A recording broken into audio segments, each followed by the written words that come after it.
तसं धर्मेंद्रचं एक गाणं आहे, गाडी बुला रही है सिटी बजा रही है. गाडी बोलवत राहते, शिट्टी वाजवत राहते. पण आपण चालू गाड्यांमध्ये बसायला पाहतो, म्हणून सुटतात त्या. बसून राहतो, त्याची सुटते. पळून गाडी पकडतो, त्याला गाडी भेटते. गाडी बुला रही है सिटी बजा रही है. चलना ही जिंदगी है, चलती ही जा रही. हे गाणं होतं. आयुष्य चालूच असते, फक्त आपल्याला त्याच्याबरोबर चालायचं असतं. मागे राहिलो असलो तर पळत सुटायचं. मग पहा, गाडीही भेटेल आणि स्वप्नांचे स्टेशनही लागतील त्यात. मग करायची सुरुवात भारतीच्या कहाणीबरोबर.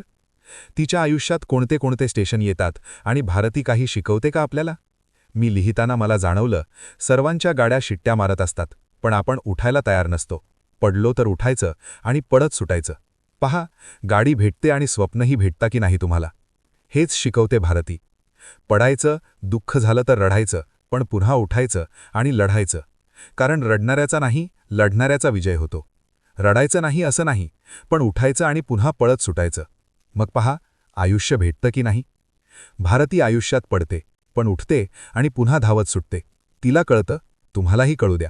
पहा, काही शिकवते का भारती?